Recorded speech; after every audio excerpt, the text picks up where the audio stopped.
Hello friends, welcome to our channel physics bio. आज पढ़ेंगे new chapter why do you fall ill. हम बीमार क्यों पड़ते हैं।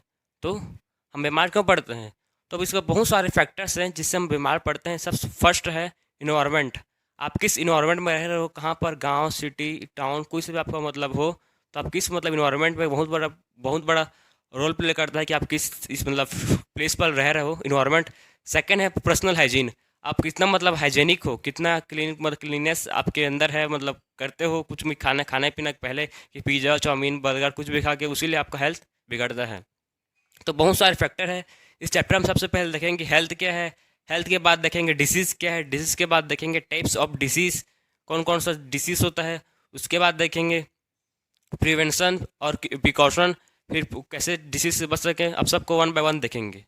तो सबसे पहले देखते हैं कि why do you fall ill. तो चैप्टर में सबसे पहले देखेंगे हेल्थ क्या है, फिर डिसीज एंड इट्स टाइप्स देखेंगे, कितने टाइप्स के डिसीज होते हैं। तो मेनली डिसीज टू टाइप्स के होते हैं, एक है वो एक्यूट डिसीज एंड सेकंड है क्रोनिक डिसीज। इसको बाद में पढ़ेंगे। कॉसेस ऑफ डिसीज, आखिर डिसीज कॉज क्यों होता है। फोर्थ है एंटीबायोटिक, एंटीबायोटिक भी देखेंगे। फिर देखेंगे प्रिंसिपल ऑफ ट्रीटमेंट, अगर डिसीज हुआ है तो उसको ट्रीटमेंट कैसे करें। फिर देखेंगे प्रिंसिपल्स ऑफ प्रिवेंशन, कैसे उसको प्रिवेंट करें। तो स्टार्ट करते हैं हेल्थ से। तो हेल्थ क्या है, तो health is a complete physical, mental and social wellbeing. Health is a state of complete physical, mental and social wellbeing. इसका मतलब क्या है इस लाइन का, ये बोल रहा है कि कंप्लीट मतलब पूरी तरह से, फिजिकली, फिजिकली मतलब कि आप मस्त योगा योगा कर आपका बॉडी पूरा प्रॉपर रंग की फिट है, प्रॉपर फंक्शन कर रहा है, हर हर मतलब बोन या फंक्शन बॉडी आपका बॉडी पार्ट्स आपका प्रॉपर फंक्शन कर रहा है फिजिकली, बाहर से मतलब, तो उसको बोलेंगे फिजिकली। और नेक्स्ट है मेंटल। मेंटल मतलब फॉर एग्जांपल आप माइंड से भी पूरा पूरी तरह से अच्छा से, कोई डिप्रेशन नहीं है, पूरा अच्छा से क्लियर हो, पूरा अच्छा पढ़ लिख रहे हो, ना कोई टेंशन ना किसी बात की। ना आप ये थोड़ी सोच रहे हो कि डिप्रेशन में आपकी ना मेरे कोई गर्लफ्रेंड छोड़ दी है तो उसका बाद टेंशन लेके, वैसी टेंशन वाला माइंड नहीं। नहीं डिसीज़ नहीं है, फिर वो डिसीज़ नहीं है और डिप्रेशन है तो वो क्या हेल्थ नहीं कहलाएगा वो, ठीक है ना। आपको डिसीज़ फ्री और health free, mental social wellbeing सब फ्री रहना चाहिए तो आप कहलाओगे हेल्थी। मेंटली फ्री रहना चाहिए। अब मेंटली आप क्लियर रहो, पूरा पढ़े मस्त आराम से पढ़ लिख रहे हो, कोई टेंशन नहीं है तो आप मेंटली फिट हो। फिर सोशल वेलबिंग। अब मतलब सोशल सबसे अच्छा से आप सोसाइटी या गांव, विलेज, कहीं पर भी आप रहते हो, वहाँ से मतलब आदमी लोग से आप मतलब लोगों से अच्छी तरह से बात करते हो। ये नहीं कि फिर आपको पूछेगा और भाई क्या हाल चाल, तो आप बोल रहे हो नहीं हटा मेरे पास टाइम नहीं है बात करने का। ऐसे नहीं कि हाँ भैया ठीक ठाक है सब, ऐसी बात करनी चाहिए। मतलब प्यार से बात कर रहे हो कि कैसे बात कर रहे हो, सोशली भी आप डिपेंड करते हैं। तो क्या है इसमें, फिजिकल, मेंटल, सोशल वेलबींग, ये सब फैक्टर डिपेंड करते हैं हेल्थ में, कि आप फिट हो कि नहीं, सब इस पर डिपेंड करेगा। ठीक। अब देखते हैं कौन कौन सा फैक्टर है जो हमारी हेल्थ को डिटरमाइन करता है। Factor that determine the better health. ऐसा कौन सा फैक्टर है जो हम लोग को हेल्थ को बेटर डिटरमाइन करेगा। सबसे फर्स्ट है पब्लिक क्लीनिनेस। पब्लिक क्लीनिनेस, आपका घर, सोसाइटी, आप जहाँ भी मोहल्ला कहाँ भी रहते हो वहाँ पर क्लीनिनेस है कि नहीं। अगर मान लो आप जहाँ रहते हो, गांव हो, सिटी हो, विलेज हो, कहीं पे हो, तो वहाँ पर कोई क्लीनिनेस नाम का कोई चीज़ ही नहीं है। आप जो खा रहे हो कुछ भी, पन्नी को बाहर फेंक दे रहे हो, कुछ भी बाहर फेंक दे रहे हो, खाना को कोई नहीं खा सक रहे हो तो बाहर फेंक दे रहे हो, सबको चीज़ को बाहर ही निकाल दे रहे हो। कोई डस्टबिन नहीं है, कुछ कोई कुछ नहीं, गार्बेज को उठाता भी नहीं है। तो क्या होगा, आपको हेल्थ में तुरंत बीमार पड़ जाओगे ना, डिसीज हो जाओगे, पूरा वायरस या बैक्टीरिया आपको हो जाएगा, फैल जाएगा। तो पब्लिक क्लीनिनेस भी मोस्ट इंपॉर्टेंट फैक्टर है। सेकेंड है फूड। आप कैसे फूड ऑब्जर्व कर रहे हैं, कैसे फूड खा रहे हो, वो भी एक बहुत बड़ा फैक्टर प्ले करता है। न्यूट्रिशन फूड खा रहे हो कि चाउमीन, बर्गर, पिज़्ज़ा, ये सब खा के, गुपचुप, ये सब चीज़ खा के आप जी रहे हो, ये भी आप ऐसे ही खाओगे तो आप तो आपका इम्यून सिस्टम तुरंत खत्म हो जाएगा, बीमार हो जाओगे आप। सेकेंड है सोसाइटी। आप किस सोसाइटी पे रह रहे हो, नेगेटिव आदमियों के साथ रह रहे हो कि पॉजिटिव आदमियों के साथ रह रहे हो। यहाँ वो आपका आपका घर है, उसके बगल में हमेशा लड़ाई होता रहता है, तो आपको गलत इम्पैक्ट पड़ेगा आपके हेल्थ के ऊपर, आप हमेशा सुन सुन कर इरिटेट हो जाओगे। तो सोसाइटी भी डिपेंड करता है। तो तीन फैक्टर है मेजर, मतलब जो हेल्थ को डिटरमाइन करता है। सबसे पहले फर्स्ट है पब्लिक क्लीनिनेस, सेकेंड है फूड, देन सोसाइटी। ये तीनों फैक्टर है जो आपकी हेल्थ को इफेक्ट करता है। अब देखते हैं सिम्टम्स। एक आखिर है सिम्टम्स क्या है, इन स्टार्टिंग में आपको लिखा है सिम्टम्स एंड साइन। तो सिम्टम्स क्या है, आपको कभी भी मतलब होता है आपका पेट दर्द, हेडेक, लूज मोशन, कुछ भी बीमारी आपको होता है कि हाथ पैर दर्द दे रहा है, पैर पर दर्द दे रहा है, तो आपको क्या एक्सपीरियंस होता है कि मेरे को फील होता है आपको कि हाँ मेरे को सिर दर्द दे रहा है, मेरे हाथ दर्द दे रहा है, मेरे पेट दर्द दे रहा है, आपको लगता है मतलब उस तो क्या है ये symptoms indicating a condition of disease, ये इंडिकेट करता है कि यहाँ पर डिसीज है बोल के। फिर आप जाते हो डॉक्टर के पास, फिर डॉक्टर के पास जाते हो, फिर डॉक्टर मतलब आपको टेस्ट लिखता है, फिर टेस्ट में आ जाए तो रिपोर्ट उससे कंफर्म होता है कि अच्छा ये डिसीज है बोल के। आपको सिम्टम्स मतलब आपको लग रहा है कि मेरे को ये है सिम्टम्स, मतलब हेडेक, पेट दर्द, हाथ दर्द, मतलब आपको लग रहा है, फील हो रहा है, क्या है indicating a condition of, indicate करता है, ठीक। तो उसी को बोलते हैं सिम्टम्स। अब देखते हैं difference between healthy and disease free. ये हेल्दी क्या है और डिसीज फ्री क्या है। हेल्दी मतलब आप हेल्दी मतलब आपको हेल्थ का डेफिनेशन आपको मैं बताया हूँ। हेल्थ मतलब कि आप फिजिकली फिट हो, मेंटली फिट हो एंड सोशल वेलबींग हो, तो होगा हेल्दी आप कहलाओगे। और डिसीज़ फ्री मतलब आपको कोई बीमारी नहीं है, कोई भी कुछ भी बीमारी नहीं है, तो आप कहलाओगे डिसीज़ फ्री। मतलब आपको डिसीज़ नहीं है मतलब डिसीज़ फ्री आप, लेकिन उसमें ये नहीं कि फिजिकली मेंटली सोशल वेलबींग, खाली डिसीज़ फ्री मतलब डिसीज़ नहीं है आपको, ठीक। और हेल्दी मतलब कि आप mentally physically and social wellbeing सब तरफ से हेल्दी हो। अब नेक्स्ट देखेंगे disease, cause of disease, types of disease देखेंगे, ठीक। देखते हैं next disease. Disease any disturbance in in the structure और फंक्शन ऑफ एनी ऑर्गन और अ पार्ट ऑफ बॉडी। किसी भी तरह के डिस्टर्बेंस हमारे स्ट्रक्चर में, स्ट्रक्चर मतलब स्किन पर किसी भी तरह कोई भी इन्फेक्शन या कुछ भी घाव कुछ भी हो जाता है, और फंक्शन ऑफ एनी ऑर्गन और पार्ट, किसी भी मतलब हम लोग बॉडी किसी भी ऑर्गन का प्रॉपर फंक्शन नहीं होना, ठीक, काम नहीं करना। जैसे कि हम लोग सेल के चैप्टर में पढ़े थे, cell is the basic structure and the fundamental unit of life. फिर ग्रुप ऑफ सेल मिलकर बनाते हैं टिश्यू, और टिश्यू मिलकर बनाते हैं ऑर्गन, ऑर्गन मिलकर बनाते हैं ऑर्गन सिस्टम। तो ऑर्गन सिस्टम, ऑर्गन का एक प्रॉपर फंक्शन होता है।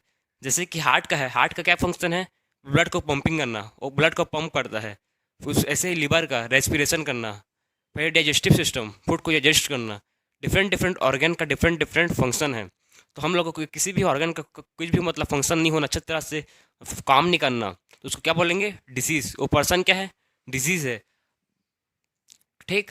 अब इट में बी कॉज्ड, एक ऐसे कॉज होता है due to the attack of pathogen. Disease cause होता है कि पैथोजन से अटैक में। पैथोजन कौन कौन से पैथोजन आएंगे इसमें, पहला पैथोजन है वायरस और बैक्टीरिया। आपको वायरस होगा या बैक्टीरिया पैथोजन अटैक करेंगे बॉडी में, तो आपको डिसीज होगा। लैक ऑफ न्यूट्रिशन डाइट, आपको न्यूट्रिशन, प्रॉपर न्यूट्रिशन नहीं मिल पा रहा है आपको। पिज़्ज़ा बर्गर खा के आप दिन बिता रहे हो तो न्यूट्रिशन थोड़ी मिलेगा, तो बीमार पड़ोगे definitely. Balanced diet and lack of public health care, आपको बैलेंस्ड डाइट, प्रॉपर डाइट समय समय पर टाइम टू टाइम खाना नहीं मिल रहा है, और न्यूट्रिशन फूड नहीं मिल रहा है, और पब्लिक हेल्थ केयर भी नहीं है सर्विस, ठीक। Lack of public health service, service भी नहीं है हेल्थ केयर का, तो पर्सन क्या होगा, डिजीज इन्फेक्टेड हो जाएगा, उसको बोलते हैं डिसीज। तो सिंपली डिसीज कुछ नहीं है, किसी भी ऑर्गन या कुछ भी मतलब ऑर्गन का बॉडी का फंक्शन काम नहीं करना, ठीक। अनकंफर्टेबल, डिसीज का मतलब, डिसीज का मीनिंग का इसका मतलब होता है डिस, इसका मतलब होता है अनकंफर्टेबल, डिसकंफर्टेबल। डिसीज वर्ड का मतलब होता है डिसकंफर्टेबल, मतलब बॉडी का, हम लोग का बॉडी डिसकंफर्टेबल है, उसको बोलते हैं डिसीज, ठीक। डिस लिख दे रहा हूँ इधर, डिसकंफर्टेबल।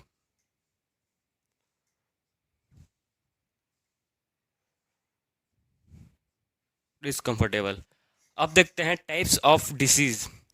डिसीज आखिर कितने टाइप्स के होते हैं, तो डिसीज टू टाइप के होते हैं। फर्स्ट है एक्यूट डिसीज एंड सेकेंड है क्रोनिक डिसीज। तो एक्यूट डिसीज क्या है, क्रोनिक डिसीज क्या है, देखते हैं। Acute disease, the disease which last for only a short period of time is called acute disease.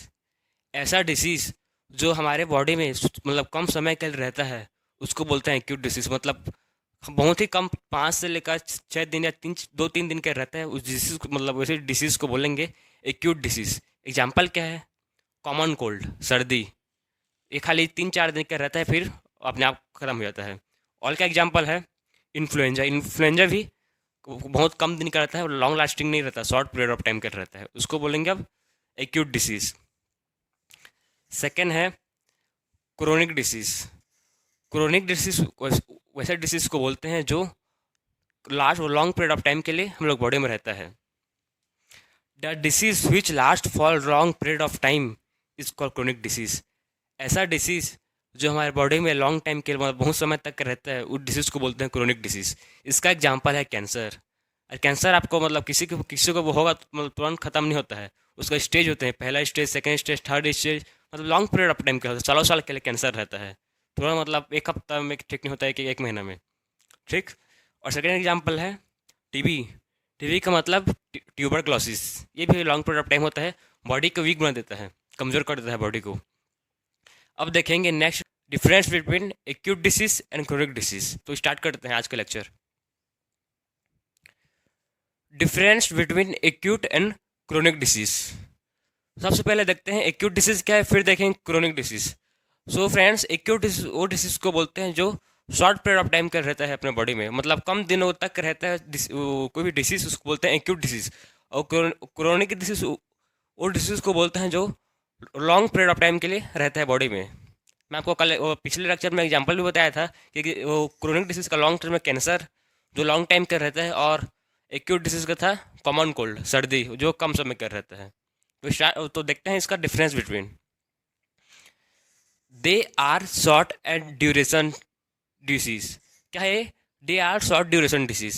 ये शॉर्ट ड्यूरेशन डिसीज है जो कम समय के लिए रहता है, ठीक। They are long lasting disease. ये लॉन्ग लास्टिंग डिसीज से ये लंबे समय तक रहता है।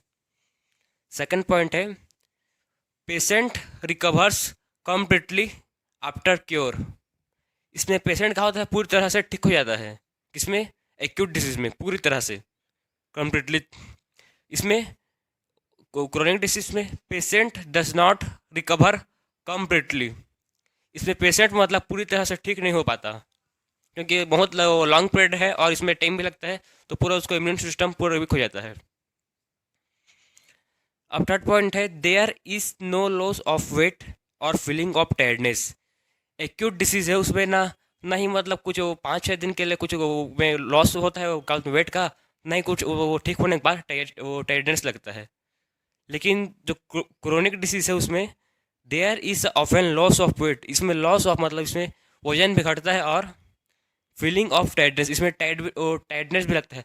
आपको मान लो पूरे मतलब कम से कम 1 साल तक बीमार रहोगे, फिर उसके बाद अचानक मतलब ठीक होगे, तो आपको टायर्डनेस तो है ही, आपको वेट भी लॉस होगा ही, आप अच्छे से खाना मतलब न्यूट्रिशन नहीं मिलेगा आपको, तो वेट डिफरेंटली तो वेट लॉस होगा ही।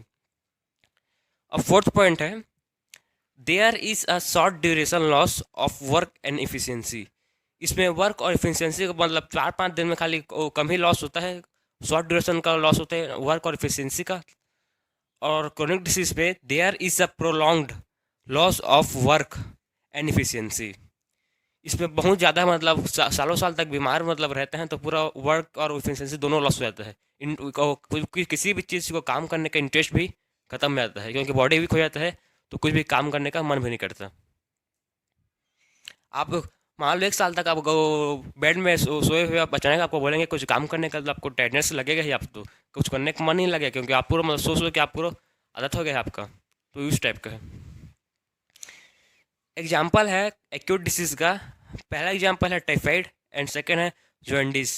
ये टाइफाइड और जॉन्डिस मतलब वो जॉन्डिस मतलब शॉर्ट टाइम के लिए हम लोग बॉडी में रहता है, वो मैक्सिमम 1 वीक के लिए रहता है, उसके बाद ये हो जाता है, एंटीबायोटिक लेते हैं फिर छोड़ देता है। और एक जो क्रोनिक डिसीज है, जैसे कि एग्जांपल एलिफेंटियासिस एंड अस्थमा, ये बहुत ही सीरियस है दोनों मतलब वो डिसीज़। एलिफेंटियासिस मतलब आपने अपने गांव में मतलब वो हाथी पाँव का वो टेबलेट आपने खाया होगा, मैं भी खाता हूँ, मतलब 1 साल में एक बार आते हैं डॉक्टर लोग ऑर्डर देते हैं। ये हाथी पाँव होता है जिसमें पैर बहुत बड़ा बड़ा फूल जाता है, उसी को बोलते हैं एलिफेंटियासिस। ये बहुत ही रेयर होता है, लेकिन बहुत मतलब रेयर होता है इंडिया में। और अस्थमा, अस्थमा आजकल पॉपुलर है, सांस लेने की बीमारी, इसमें सांस की लेने की तकलीफ होती है ठीक। तो ये बहुत मतलब एलिफेंटियासिस ये और अस्थमा ये बहुत ही लॉन्ग टाइम का है, लॉन्ग लास्टिंग डिसीज है एज़ कम्पेयर टू टाइफाइड और जॉन्डिस। ये शॉर्ट ड्यूरेशन है, इसमें ज़्यादा लॉस नहीं होता, उसमें ज़्यादा टाइम के लिए रहता है। तो एक्यूट डिसीज और क्रोनिक डिसीज वो कंप्लीट हो गया। देखते हैं next causes of disease. Causes of disease, दो टाइप के कॉसेस होते हैं डिसीज के। पहला है इमीडिएट एंड सेकंड है कंट्रीब्यूटरी। इमीडिएट कॉज उसको बोलते हैं जो इमीडिएट कॉज कर देता है बॉडी में, मतलब तुरंत कॉज हो जाता है, हम लोग इन्फेक्ट हो जाता है बॉडी हम लोग का। और सेकंड है कंट्रीब्यूटरी कॉज, जो कंट्रीब्यूटरी वर्ड का आप समझिए कंट्रीब्यूट, ये कंट्रीब्यूट कराता है डिसीज कॉज करने में, हेल्प करता है। ठीक, ये सेकेंडरी फैक्टर है और ये इमीडिएट कॉज प्राइमरी फैक्टर है। अब सबसे पहले देखेंगे इमीडिएट कॉज। इमीडिएट कॉज क्या है, फिर उसके बाद देखेंगे contributory cause. Immediate cause, the organism that enter our body and causes disease is called immediate cause. ऐसे ऑर्गेनिज्म जो हमारे बॉडी में इंटर करते हैं और हमको डिसीज करते हैं, हम लोग इन्फेक्ट करते हैं, उसी ऑर्गेनिज्म को बोलते हैं इमीडिएट कॉज। इमीडिएट कॉज, ठीक। एग्जाम्पल है वायरस, बैक्टीरिया एंड प्रोटोजोआ। ये जो वायरस, बैक्टीरिया एंड प्रोटोजोआ है वो हम लोग बॉडी में इमीडिएट इफेक्ट कर देते हैं, हम लोग बॉडी में तुरंत बीमार करते हैं, जाते हैं हम लोग के बॉडी में और तुरंत मल्टीप्लाई होते हैं, अपने नंबर को इंक्रीज करते हैं, तो हम लोग इन्फेक्ट उससे बहुत जल्द हो जाते हैं। सेकेंड है contributory cause, the secondary factors which lead this organism enter our body are called as contributory cause. ऐसे ऑर्गेनिज्म, इसको देखिए, यह है प्राइमरी फैक्टर था इमीडिएट कॉज, यह है सेकेंडरी फैक्टर। ये क्या करते हैं, ऐसे ऑर्गेनिज्म को लीड कराते हैं जिससे हमें डिसीज कॉज हो, उस वैसे ऑर्गेनिज्म को बोलते हैं कंट्रीब्यूटरी कॉज। एक कंट्रीब्यूट कर रहे हैं कि हम लोग को डिसीज कॉज हो, लीड करा रहे हैं। देखिए, lead this organism to enter, ऐसे लीड करा रहे हैं ऑर्गेनिज्म को कि हम लोग बॉडी में इंटर करें और हमको डिसीज कॉज करें, वैसे बोलते हैं कंट्रीब्यूटरी कॉज। इसका एग्जाम्पल देखिए, फॉर एग्जाम्पल डर्टी वाटर, गंदा पानी से आपको डिसीज कॉज होगा, वो डेफिनेटली हो। तो फिर कंटेमिनेटेड फूड, मतलब खराब फूड खाओगे तो भी मतलब डिसीज कॉज होगा। Improper nourishment, lack of malnutrition, आपको प्रॉपर नरिशमेंट नहीं मिलेगा तो आपको डिसीज कॉज होगा। प्रॉपर स्टैंडर्ड ऑफ लिविंग, आप अच्छे से कैसे रह रहे हो लिविंग, मतलब वो भी आपको फैक्टर में वो इंपॉर्टेंट फैक्टर है जो आपको डिसीज कॉज कराता है। तो सिंपल है, immediate and contributory cause. Immediate मतलब ऐसे ऑर्गेनिज्म जो हमको डिसीज कॉज करते हैं, इमीडिएट कर देते हैं, जैसे कि virus, bacteria, protozoa. And contributory cause मतलब जो कंट्रीब्यूट करते हैं, जो हेल्प करते हैं, जो हम लोग के बॉडी में लीड करते हैं ऑर्गेनिज्म को लेके आने में, उसको बोलते हैं कंट्रीब्यूटरी कॉज। इसका एग्जाम्पल है dirty water, contaminated food and proper nourishment and proper standard of living. Infectious cause and non infectious cause, फिर उसके बाद देखेंगे इन्फेक्टियस डिसीज। तो स्टार्ट करते हैं इन्फेक्टियस कॉज से। सो इन्फेक्टियस कॉज वो कॉज उसको बोलते हैं जो एजेंट रखता है। कौन कौन से एजेंट रखता है, वो मैक्रोब्स भी हो सकता है और माइक्रो ऑर्गेनिज्म हो सकता है। कोई से भी हो सकता है जो डिसीज कॉज कराता है, जो इमीडिएट कॉज कराता है। इमीडिएट कॉज को हम लोग पढ़ चुके हैं कि इमीडिएट कॉज क्या है, जो तुरंत मतलब डिसीज कॉजिंग ऑर्गेनिज्म, तो तुरंत मतलब बॉडी में जाके मल्टीप्लाई करते हैं, हम लोग बॉडी में बैक्टीरिया हो चाहे वायरस, फिर हम लोग को डिसीज कॉज कराता है, वैसे डिसीज को बोलते हैं इमीडिएट कॉज। ठीक, तो देखते हैं डेफिनेशन इसका। They include the agent like microbes और macro organism as the immediate cause. वो एजेंट रखते हैं, बताया हूँ आपको मैं कि वो एजेंट रखते हैं, मैक्रोब्स हो सकता है और नहीं तो मैक्रो ऑर्गेनिज्म जो डिसीज कॉज कर सकते हैं। इमीडिएट कौन सा डिसीज, इमीडिएट कॉज कर सकते हैं। ठीक, which spread the disease from an infected person to the healthy person. जो इन्फेक्टेड पर्सन है उसके में डिसीज कॉज हुआ है उसको, जो अनइन्फेक्टेड पर्सन, जो हेल्दी पर्सन है उसके में भी एक कॉज डिसीज फैल जाता है। ठीक, अब देखते हैं non infectious cause. Non infectious cause क्या है, the disease which does not spread by the contact between the infected person through the air water is called non infectious cause.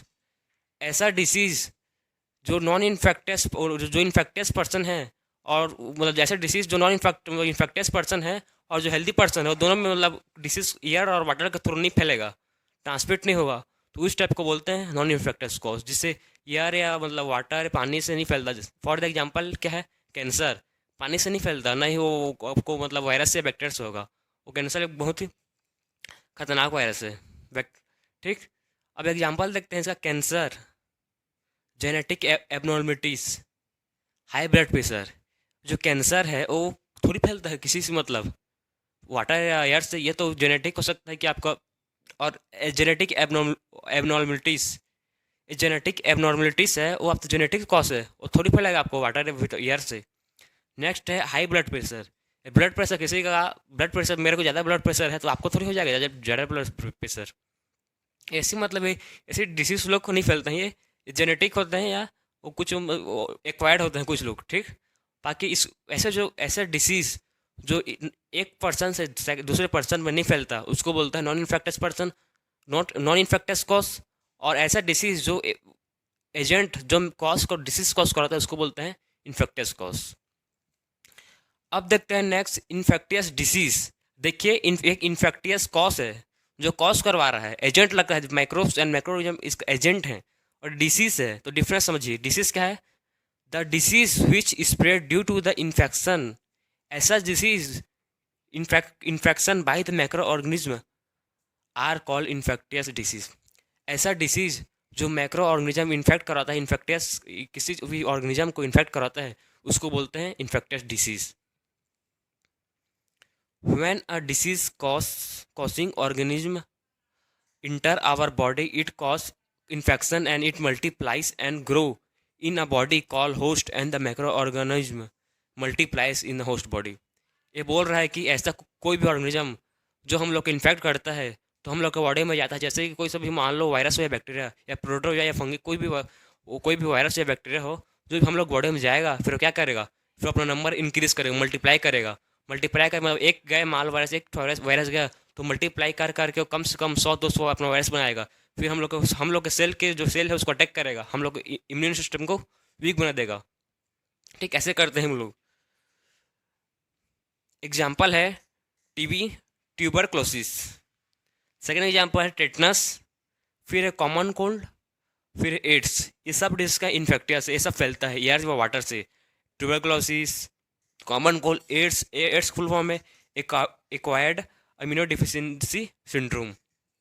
तो हमने इसमें देखा है infectious and non infect disease. बाकी तो simple है कि इन्फेक्टियस कॉज क्या है, इन्फेक्टियस डिसीज क्या है, आपको क्लियर हो गया होगा मेरे ख्याल से। अब देखते हैं नेक्स्ट वो टाइप्स ऑफ डिसीज और उसके एग्जांपल। सबको अभी देखेंगे कि कौन कौन सा डिसीज होता है और क्या क्या कॉज करता है उसको, ठीक। Means of spreading infectious disease, क्या होगा? इन्फेक्टियस डिसीज स्प्रेड होगा। टाइप्स ऑफ डिसीज, फिर उसके एग्जांपल देखेंगे। इससे पहले हम लोग देखे थे infectious disease, non infectious disease, और देखे थे infectious cause, non infectious cause. जो नॉन इन्फेक्टियस कॉज है वो सेम नॉन इन्फेक्टियस डिसीज है, दोनों में कोई डिफरेंस नहीं है। उसे उसीलिए मतलब मैं आपको अलग से डेफिनेशन नॉन इन्फेक्टियस डिसीज का नहीं लिखवाया हूँ, क्योंकि नॉन इन्फेक्टियस कॉज में जो हम लिखे हैं डेफिनेशन लिखा था वो सेम नॉन इन्फेक्टियस डिसीज में आएगा, ठीक। अब देखते हैं टाइप्स ऑफ डिसीज, फिर example. First types of disease है एयर बोर्न डिसीज, जो एयर से फैलता है उसको बोलते हैं एयर बोर्न डिसीज। सेकेंड है वाटर बोर्न डिसीज, जो वाटर से, जो पानी से फैलता है उसको बोलते हैं वाटर बोर्न डिसीज। थर्ड है सेक्सुअल डिसीज, जो सेक्सुअल कॉन्टेक्ट से फैलता है उसको बोलते हैं सेक्सुअल डिसीज। फोर्थ है एनिमल बोर्न डिसीज, जो एनिमल से फैलता है उसको एनिमल बोर्न डिसीज बोलते हैं। सिंपल सिंपल है। एग्जाम्पल को आप याद रखिए बस, बाकी सब एग्जाम में एग्जाम्पल ही पूछेगा। एयरबोर्न डिसीज है उसका एग्जाम्पल है common cold, influenza, measles, tuberculosis. इसका मेन फोर एग्जाम्पल है। कॉमन कोल्ड का कौन सा वायरस होता है? कॉमन कोल्ड राइनो वायरस से होता है, ठीक। इसका सिम्टम्स क्या है? नेसल कॉन्जिक्शन, रनिंग नोज, ये सब सिम्टम्स किसके हैं? कॉमन कोल्ड के हैं। इन्फ्लुएंजा में loss of appetite, headache, running nose, ये भी सेम, मतलब दोनों क्या है? सेम है, इन्फ्लुएंजा। मिसल्स का है, ये मैक्सिमम बच्चे लोग को होता है। इसमें क्या होता है? इसमें बॉडी में रसेस आ जाते हैं। नेक्स्ट है ट्यूबरक्लोसिस। ट्यूबरक्लोसिस क्या है? टीबी। इसका मेजर ऑर्गन है लंग्स, लंग्स को इन्फेक्ट करता है कौन? ट्यूबरक्लोसिस। अब देखते हैं वाटर बोर्न डिसीज, जो पानी से फैलता है उसको बोलते हैं वाटर बोर्न डिसीज। पहला है कोलेरा, सेकेंड है टाइफाइड, थर्ड है हेपेटाइटिस। कोलेरा क्या है? जो डिहाइड्रेशन ऑफ वाटर बोलते हैं ना, वो कोलेरा से होता है। और डायरिया, ये दोनों किससे होता है सिम्टम्स? कोलेरा के। नेक्स्ट है टाइफाइड। टाइफाइड आपको पता है नॉर्मल है, ये जो headache, high fever, loss of appetite, भूख नहीं लगना, सब किसको, वीकनेस, स्टोमक पेन, सब किसके हैं? टाइफाइड सिम्टम्स है टाइफाइड के। हेपेटाइटिस, हेपेटाइटिस एक बहुत ही मतलब खतरनाक वायरस है, जो क्या होता है, जो सिरिंज से फैलता है। ठीक है ना, सिरिंज से फैलता है। एक सिरिंज से दूसरे सिरिंज बिना मास्क के आप किसी भी पर्सन में इंजेक्ट करोगे ना, तो हेपेटाइटिस फैलता है। बहुत ही डेंजर है। इसके भी टेस्ट होते हैं, हेपेटाइटिस बी, सी। सेक्सुअल कॉन्टैक्ट से भी फैलता है हेपेटाइटिस, तो बी केयरफुल। अब नेक्स्ट है सेक्सुअल डिसीज। सेक्सुअल डिसीज क्या है? जो सेक्सुअल कॉन्टैक्ट से फैलता है उसको बोलते हैं सेक्सुअल डिसीज। फर्स्ट है एड्स, देन है सिफिल्स। एड्स मतलब फुल फॉर्म क्या है? एक्वायर्ड अमीनो डिफिशियंसी सिंड्रोम, जो फैलेगा। अब ये क्या है? सिफिल्स। ये दोनों सेक्सुअल कॉन्टैक्ट से फैलते हैं। नेक्स्ट है फोर्थ एनिमल बोन डिसीज। जो एनिमल से फैलता है उसको बोलते हैं एनिमल बोन डिसीज। इसके एग्जाम्पल है rabies, viruses of bacteria. Virus क्या है? कौन कौन सा वायरस है? Common cold, influenza, measles, hepatitis, AIDS, rabies, ये सब क्या हैं? ये सब वायरसेस हैं। अब बैक्टीरिया कौन कौन सा है? ट्यूबरकुलोसिस, टाइफाइड, कोलेरा, सिफिल्स, ये सब क्या हैं? बैक्टीरिया हैं। एंटीबायोटिक्स। सो एंटीबायोटिक्स का मतलब क्या है? एंटीवर्ड का मतलब क्या है? एंटीवर्ड का मतलब होता है अगेंस्ट, और बायोटिक्स का मतलब होता है लाइफ। अगेंस्ट लाइफ, हम लोग के लिए अगेंस्ट लाइफ के लिए नहीं, बैक्टीरिया के लिए। बैक्टीरिया को किल करता है एंटीबायोटिक्स, उसको बोलते हैं against life. Disease causing organism. 4 type का डिसीज कॉजिंग ऑर्गेनिज्म है। सबसे पहले है वायरसेस, सेकेंड है बैक्टीरिया, थर्ड है फंगी, फोर्थ है प्रोटोजोअन। तो वायरसेस का एक दो एग्जाम्पल है, और बहुत एग्जाम्पल है, लेकिन मैं खाली दो ही लिखा हूँ इंपॉर्टेंट। डेंगू फीवर, सेकेंड है कोरोना वायरसेस। कोरोना वायरस को सुन का ये पूरे हम लोग के लाइफ में 2 साल तक रहा है, अभी भी है, ख़त्म नहीं हुआ है पूरा, लेकिन कम है, कंट्रोल है। तो कोरोना वायरस हम लोग के बॉडी में किस किस मतलब कैसे काम करता था, उसको क्या मैकेनिज्म है, क्या प्रोसेस था। कुछ भी मेडिसिन मतलब कुछ भी खाते थे तो मेडिसिन कुछ काम नहीं करता था। क्यों नहीं करता था वो सब मैं आपको पूरा बताऊंगा, इसका प्रोसेस को क्या क्या उसका मैकेनिज्म है। तो सेकंड बैक्टीरिया का एग्जांपल है टाइफाइड। टाइफाइड से पता अच्छा आपको, ये बैक्टीरिया से होता है, टाइफाइड नॉर्मल है। थर्ड है फंगी। फंगस का होता है रिंग वर्म। रिंग वर्म क्या है? ये स्किन डिसीज है, बोलते हैं ना स्किन पर दाद हो गया बोल के, वही यही डिसीज बोलते, उसको बोलते हैं रिंग वर्म। ठीक। और फोर्थ हम देखिए क्या है? प्रोटोजोअन। तो प्रोटोजोअन क्या है? एग्जाम्पल्स को मलेरिया। मलेरिया से आप वाकिफ होंगे, वो मलेरिया जाने होंगे, मॉस्किटो से होता है। एक किससे होता है? वेक्टर से। वेक्टर,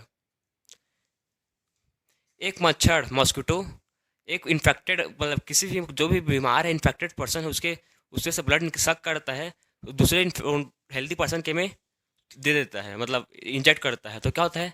एक बीमार था तो दूसरा बीमार हो जाता है। कौन सा बीमारी फैलता है उसमें? मलेरिया। ये बहुत ही डेंजर है इसमें, पर इसका भी मेडिसिन, इसको हम लोग क्योर कर सकते हैं एंटीबायोटिक्स है उसका। तो अब बात करते हैं वायरसेस के बारे में। सब देखेंगे कोरोना वायरस का फुल डिटेल्स में। सबसे पहले देखते हैं वायरसेस क्या है। तो वायरसेस होते हैं, viruses are ultra microscopic unit. Ultra microscopic मतलब बहुत ही छोटा सा माइक्रो ऑर्गेनिज्म है। अल्ट्रा माइक्रोस्कोपिक मतलब उसको हम वो नहीं देख सकते, बहुत ही छोटा सा है। ठीक। वो लिविंग भी होते हैं और नॉन लिविंग भी होते हैं। लिविंग कैरेक्टर भी शो करते हैं और नॉन लिविंग कैरेक्टर भी शो करते हैं। हम लोग के बॉडी में जब वायरसेस आते हैं तो लिविंग कैरेक्टर शो करते हैं, जिंदा हो जाते हैं। जब हम लोग बॉडी में नहीं रहते तो बाहर क्रिस्टलाइज्ड फॉर्म में रहते हैं, जैसे कि नॉन लिविंग फॉर्म में रहते हैं। तो दोनों कैरेक्टर शो करते हैं, लिविंग और नॉन लिविंग। ये वायरसेस का लिविंग बॉडी के अंदर ही ग्रो करता है, रेप्लिकेट करता है। और उसको बोलते हैं ऑब्लिगेट पैरासाइट, जो डिपेंड रहता है लिविंग होस्ट के ऊपर, पूरा पूरी तरह से लिविंग होस्ट के ऊपर डिपेंड रहता है ये। और जो बैक्टीरिया है वो डिपेंड नहीं रहता, वो खुद का मैकेनिज्म है। इसका जो बायोकेमिकल मैकेनिज्म है वो डिपेंड होता है इसका जो कौन का बायोकेमिकल मैकेनिज्म है। जो वायरसेस वो किससे बनते हैं? न्यूक्लियो प्रोटीन से। और वायरसेस के बाहर में जो प्रोटीन का कोट होता है वो बनता है प्रोटीन। वायरसेस के जो बाहर लेयर होता है वो प्रोटीन कोट से बनता है, प्रोटीन से बनता है। और जो अंदर में वो जेनेटिक मैटर रहता है, डीएनए या आरएनए। एग्जाम्पल देखिए इसका।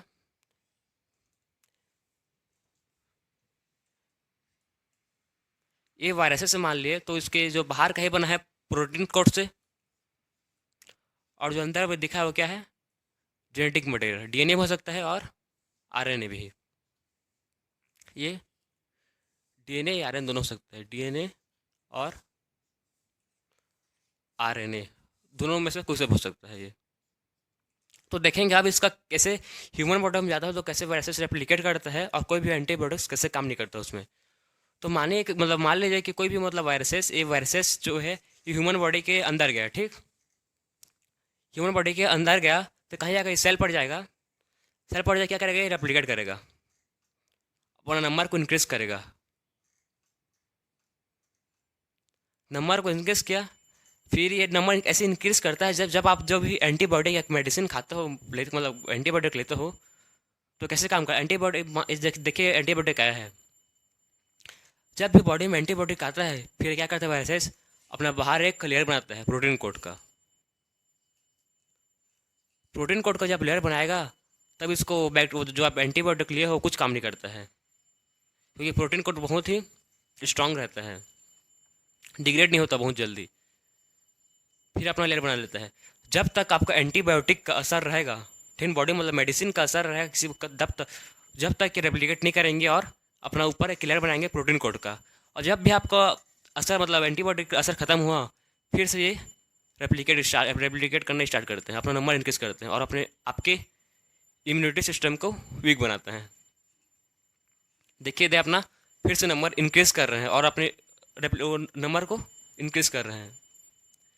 तो ये वायरसेस का ही मैकेनिज्म है, क्योंकि और पूरा मतलब होस्ट बॉडी के ऊपर डिपेंड रहता है ये, ठीक है ना, उसीलिए इसको ऑब्लिगेट पैरासाइट बोलते हैं। और जो बैक्टीरिया होता है वो बैक्टीरिया कोई मतलब ऐसी मैकेनिज्म नहीं होता है, वो अपना लेयर बाहर में अपना प्रोटीन कोट नहीं बनाता है, उसीलिए बैक्टीरिया के एंटीबायोटिक बहुत क्योर है हो जाता है, ठीक।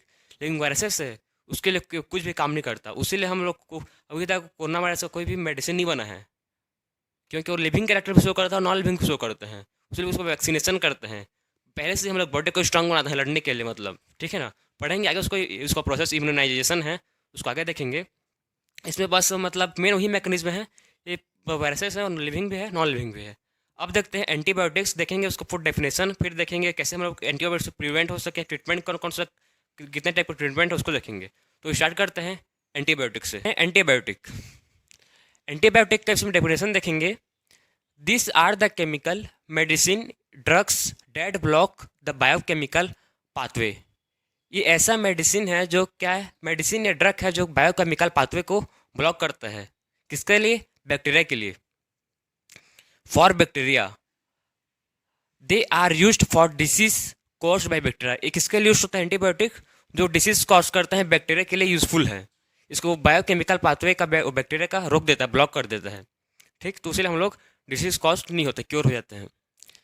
Antibiotics do not work against the viral infection. Antibiotic viral infection के लिए वर्क नहीं करता है। क्यों नहीं करता, हम अभी पूरा मतलब मैकेनिज्म पढ़ चुके हैं कि कैसे मतलब वो वायरल के पास करता है ऑन को, मतलब उसके पास डिपेंड रहता है किसी के ऊपर, उसके पास खुद का बायोकेमिकल मैकेनिज्म नहीं रहता, उसीलिए वो लिविंग भी रहता है नॉन लिविंग भी रहता है, उसीलिए उसको एंटीबायोटिक उसमें काम नहीं करता। Antibiotic do not work against viral infection as the viruses do not have their own biochemical mechanism. उसके पास खुद का बायोकेमिकल मैकेनिज्म रहता है, वो किसी के ऊपर डिपेंड रहता है, but depend upon that of host, वो होस्ट के ऊपर पूरी तरह से डिपेंड रहता है। अब देखते हैं प्रिंसिपल्स ऑफ ट्रीटमेंट। कौन कौन से प्रिंसिपल है जिससे हम लोग ट्रीटमेंट कर सकते हैं, क्योर कर सकते हैं। तो मेनली दो टाइप का प्रिंसिपल है। फर्स्ट है जिसमें हम लोग किसी भी को इफेक्ट को मतलब डिसीज को रोक सकते हैं। सेकेंड है वो डिसीज कॉज हो रहा है उसको किल कर सकते हैं। अब सबसे पहले देखेंगे to reduce the effect of disease. किसी भी डिसीज का इफेक्ट को रिड्यूस कैसे कर सकते हैं देखेंगे। By taking medicine to bring down the effect of disease like fever and pain. Medicine लेके किसी भी डिसीज के मतलब एक इफेक्ट को डाउन कर सकते हैं। कैसे, कौन कौन सा डिसीज हो सकता है, फीवर पेन, इसको हम लोग किसी मेडिसिन लेके इफेक्ट को उसका डाउन कर सकते हैं। And by taking complete rest to conserve the body energy. और कंप्लीट रेस्ट लेके हम लोग बॉडी की जो एनर्जी है उसको कंजर्व कर सकते हैं। फॉर एग्जांपल आप स्लीपिंग, सो के आप सोगे तो आपका कुछ भी एनर्जी वेस्ट नहीं होता, एनर्जी कंजर्व रहता है। सेकेंड है to kill the causes of disease. अब जो हम लोग को डिसीज कॉज का है उसी डिसीज को किल कर देंगे, जड़ समेत खत्म कर देंगे। तो कहाँ का डिसीज रहेगा, by taking suitable antibiotics and drugs which kill the disease causing microbes. ऐसे एंटीबायोटिक्स और ड्रग्स लेंगे जो वो डिसीज़ को किल कर सके, डिसीज़ कॉजिंग माइक्रोब्स को। तो सिंपल है, जो पहला है उसमें हम लोग वो डिसीज़ की इफेक्ट को रिड्यूस कर रहे हैं मेडिसिन लेके, और सेकेंड है जो डिसीज़ हम लोग हो रहा है उसको पूरी तरह से ख़त्म कर रहे हैं, किल कर दे रहे हैं। तो सिंपल है, एंटीबायोटिक कुछ नहीं है, जो भी है लेकिन मेन याद है डिफरेंस रखे, एंटीबायोटिक खाली बैक्टीरिया के लिए काम करते हैं और फंगी और प्रोटोजोआ, वायरस के लिए काम नहीं करता, क्योंकि वायरस क्या है, वायरस लिविंग भी है और नॉन लिविंग भी है, दोनों उसके कैरेक्टर शो करते हैं, उसलिए उसमें काम नहीं करता। तो प्रिंसिपल्स ऑफ प्रिवेंशन, कैसे कैसे हम लोग प्रिवेंट करें डिसीज से। सबसे पहले देखते हैं फ्रेंड्स, हम लोग इससे पहले हम लोग क्या देख रहे थे कि किसी को भी मतलब ह्यूमन को डिसीज होगा तो हम लोग उसको कैसे क्योर कर सकते हैं, कैसे डिसीज से बच सकते हैं मेडिसिन या एंटीबायोटिक लेके। पिछले वो पार्ट 4 में हम लोग पढ़े थे एंटीबायोटिक कैसे, मतलब एंटीबायोटिक से लेके कैसे मतलब बॉडी में काम करता है। तो इस लेक्चर में देखेंगे हम लोग मतलब बीमारी मत हो, मतलब क्योर करने की जरूरत ही मत पड़े, प्रिवेंशन इज बेस्ट। तो देखते हैं, स्टार्ट करते हैं आज का लेक्चर, प्रिंसिपल्स ऑफ प्रिवेंशन, कैसे प्रिवेंट कर सकते हैं। पहला है जनरल मेथड, इसमें दो टाइप का मेथड है, पहला आता है जनरल मेथड एंड सेकंड है स्पेसिफिक मेथड। अब दोनों को वन बाय वन देखेंगे। सबसे पहले देखते हैं जनरल मेथड। जनरल मेथड में दो ठो कैटेगरीज में डिवाइड किया गया है। पहला है preventing exposure against microbes and second है by boosting the immune system. तो देखते हैं पहला ए का, प्रिवेंटिंग एक्सपोजर अगेंस्ट माइक्रोब्स का। They can be done in following ways. First है for air borne microbes we can prevent exposure by avoiding over crowded places. ये बोल रहा है अगर एयर मतलब एयर जो एयर से फैलता है, एयर बोर्न डिसीज के लिए हम लोग कैसे अवॉइड कर सकते हैं कि ओवर क्राउडेड प्लेसेस में न जाएं। बहुत लोग इकट्ठे होकर मत जुड़ो, जैसे कि अभी हुआ था फिलहाल कोरोना वायरस, उसमें क्या, उसमें डिस्टेंस तो मतलब मेंटेन करना था, वैसे ही मतलब वो रहेंगे तो वो कोई भी मतलब डिसीज कॉज नहीं होगा। इसका एग्जांपल देखिए, मतलब फ्रेंड्स, एक क्लास मान लो, एक क्लासरूम है, उसमें एक बच्चे को कॉमन कोल्ड इन्फेक्टेड है, मतलब सर्दी है मान लो, और उसके साथ वो बच्चा बैठता है, उसको भी सर्दी हो गया। लेकिन ये थोड़ी है कि मतलब पूरे क्लास को ही मतलब सर्दी हो जाएंगे, पूरे क्लास वाले लोग नहीं होगा। क्यों नहीं होगा ऐसे? क्योंकि हर बच्चे का इम्यून सिस्टम अलग डिफरेंट डिफरेंट है, हर किसी का इम्यून कैपेसिटी अलग डिफरेंट डिफरेंट है। मतलब तो इसीलिए मतलब किसी किसी जिसका इम्यून सिस्टम वीक रहेगा उसको डिसीज कॉज होगा, और जिसका इम्यून सिस्टम स्ट्रांग रहेगा और डिसीज कॉज नहीं होगा। तो इम्यून सिस्टम भी मेजर रोल प्ले करता है इसमें, ठीक है ना। सेकेंड है for water borne disease. Water borne disease के लिए कैसे प्रिवेंट कर सकते हैं? We can prevent by not using contaminated water. Water borne disease के लिए हम कंटिमिनेटेड वाटर यूज़ नहीं करेंगे। कंटिमिनेटेड वाटर मतलब ऐसा वाटर जो मतलब वो है क्या बोलते हैं, पोल्यूटेंट वाटर है, जो खराब वाटर है, वैसे वाटर यूज़ नहीं करना चाहिए। थर्ड पॉइंट है for the vector borne infection we can prevent by providing clean environment. हम क्लीन इन्वायरमेंट रखेंगे तो वेक्टर बोर्न इन्फेक्शन होगा। वेक्टर मतलब जैसे कि मैं आपको बताया था, मॉस्किटो। मॉस्किटो एक वेक्टर का काम करता है। मैं इन्फेक्टेड हूँ तो मेरे से वो ब्लड को सक करेगा और दूसरे बॉडी में जाके इन्फेक्ट कर, दूसरे ह्यूमन बॉडी में जाके इन्फेक्ट करेगा। तो मतलब अब क्लीन इन्वायरमेंट नहीं रहेगा तो मॉस्किटो डेफिनेटली होंगे, तो इन्वायरमेंट भी मेजर रोल प्ले करता है, ठीक। नेक्स्ट है अब by boosting the immune system. हम लोग इम्यून सिस्टम को कैसे बूस्ट कर सकते हैं, तो देखते हैं इसका। Our immune system play an important role in fighting against microbes that enters our body. हम लोग का इम्यून सिस्टम एक बहुत ही मतलब बेसिक रोल प्ले करता है, किससे? माइक्रोब्स से। जो भी माइक्रोब्स आता है सबसे पहले हम लोग का इम्यून सिस्टम उससे फाइट करता है। And boosting the immune system can help in preventing disease. Immune system को हम लोग बूस्टिंग करें तो क्या करेगा, हम किससे प्रिवेंट करेगा? डिसीज कॉजिंग ऑर्गेनिज्म से। तो हम लोग का इम्यून सिस्टम कैसे स्ट्रांग होगा, कैसे बूस्ट होगा? बाय न्यूट्रिएंट्स से। प्रॉपर न्यूट्रिएंट्स, प्रॉपर नरिशमेंट मिलेगा आपको तो आपका बॉडी इम्यून सिस्टम स्ट्रांग रहेगा। डेली एक्सरसाइज से भी डिपेंड करता है। सो प्रॉपर नरिशमेंट और हेल्दी डाइट, क्या चाहिए आपका? प्रॉपर नरिशमेंट रहेगा और हेल्दी डाइट हर दिन योगा करते हो तो आपका इम्यून सिस्टम स्ट्रांग रहेगा। That includes all the necessary nutrients as well as vitamins and minerals is necessary for better functioning of our immunity system। आपको प्रॉपर विटामिन्स और मिनरल्स सब चीज़ मिलता होगा, प्रॉपर नरिशमेंट केयर मिलता होगा तो आपका इम्यून सिस्टम स्ट्रांग रहेगा, प्रॉपर ढंग के वर्क काम करेगा और किसी भी आप डिसीज से प्रिवेंशन कर सकते हैं। तो हम लोग इसमें मतलब मेन है कि आपका जो क्लीनिनेस मेन है, कुल मिला के इसमें बेसिक क्लीननेस अब जो रहेगा, proper diet, proper cleanness, proper nourishment मिलेगा, तो आपकी वो प्रिवेंशन कर सकते हैं डिसीज कॉजिंग ऑर्गेनिज्म से।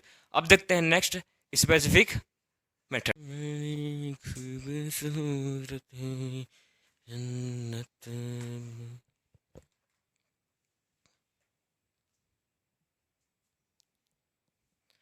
अब देखते हैं next specific method. Specific method में देखेंगे हम लोग कैसे भी हम लोग का बॉडी स्पेसिफिक वे से हम लोग उसको इम्यून सिस्टम डेवलप कर सकते हैं।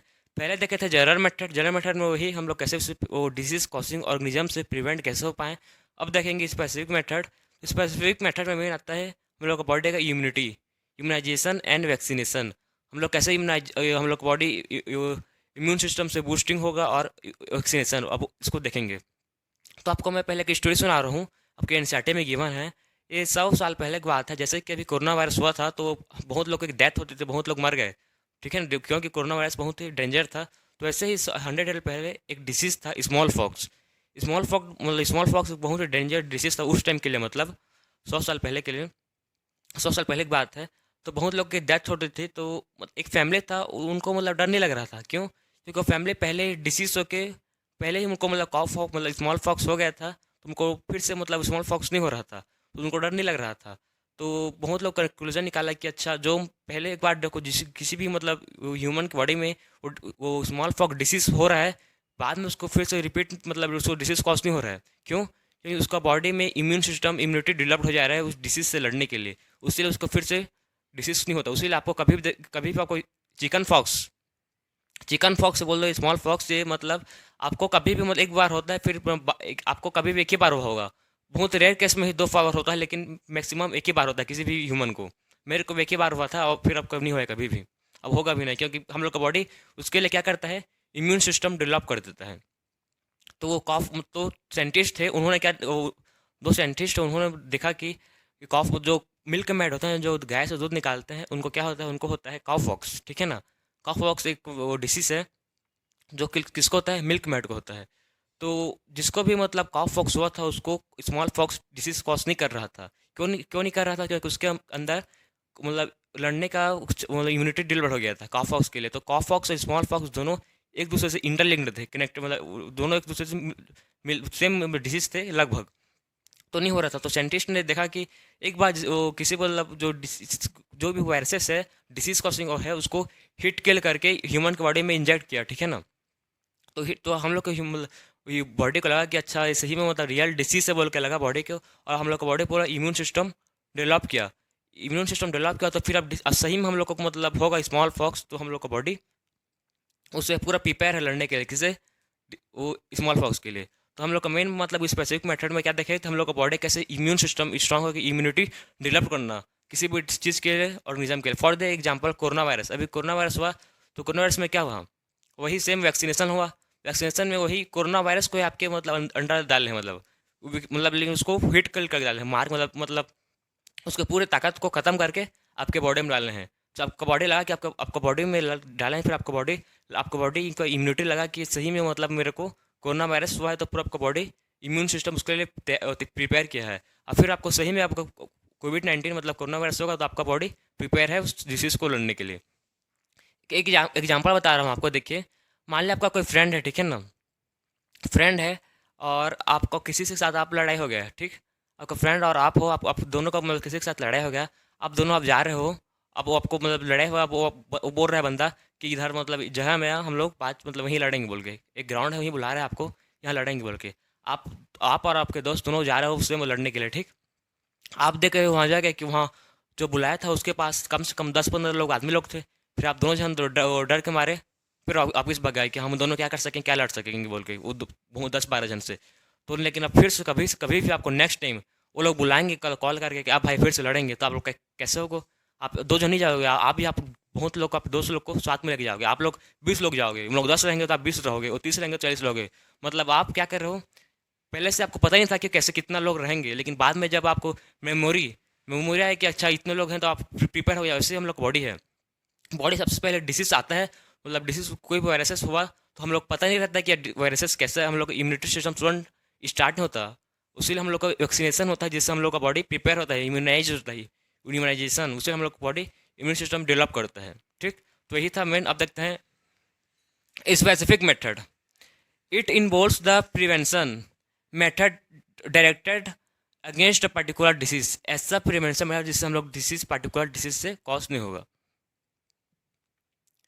It is done by the immunization, which is the process of introducing a weakened pathogen inside the body of the host to make her his immune system to produce against a particular disease। ऐसे मतलब ऐसे weekend pathogen को हम लोग body के inside में डालते हैं जो हम लोग डिसीज कॉजिंग ऑर्गेनिज्म से बचा सके। नेक्स्ट, ठीक है ना। तो इम्यून सिस्टम क्या करेगा? इम्यून सिस्टम टू प्रोड्यूस्ड, हम लोग को इम्यून सिस्टम क्या करेगा? प्रोड्यूस करेगा एंटीबायोटिक्स किसी भी ऑर्गेनिज्म से लड़ने के लिए। नेक्स्ट टाइम फिर से कभी, इसको बोलते हैं मेमोरी। हम लोग का मतलब एक बार जब बीमार होता है तो हम लोग का माइंड में मेमोरी छप जाता है कि अच्छा ये फिर से होगा बोल के, ठीक है ना। उसी हम लोग का एंटीबायोटिक्स मेमोरी की तरह काम करते हैं। So that the next time, देखिए मेमोरी था तो so that the next time even if the disease will stack the host body with full intensity, मतलब अगर फिर से कभी भी आपको मतलब एक बार आपको कोरोना वायरस हो गया लेकिन आप फिर से कभी होगा तो आपके अंदर क्या होगा? एक इम्यूनिटी डेवलप होगा, लेकिन वो फुल इम्यूनिटी डेवलप है, फुल इंसेटिव फुल मतलब पावरफुल ढंग के the body will able to protect itself with the help of the antibiotics. आपका बॉडी बहुत सारे एंटीबायोटिक्स वो बनाया था आपको, जो आपने वीकेंड फॉर्म में हम लोग को किसी भी ह्यूमन के में डाला था कि ये, तो नेक्स्ट टाइम क्या करेगा? फुल इंटेंसिटी के साथ आपका बॉडी मतलब रिस्पॉन्स करेगा किसी भी डिसीज कॉजिंग ऑर्गेनिज्म के लिए। तो मेन वही है इसमें स्पेसिफिक मेथड में कि हम लोग का इम्यूनाइजेशन से हम लोग का इम्यूनिटी सिस्टम डेवलप करना, कि हम लोग को एक बार कभी कोई भी चीज़ वायरस होता है तो हम लोग का बॉडी क्या करता है? नेक्स्ट टाइम उसको फुल इम्यूनाइज एंटीबॉडीज डेवलप करता है कि उसको पता चल गया कि आप फिर से कभी होगा वायरस तो लड़ सके, उसीलिए ये मेथड है। तो ये लेक्चर में हमें मतलब ये कंप्लीट हो गया। Why do you fall ill chapter 4 complete है। तो अब मिलता है नेक्स्ट चैप्टर में।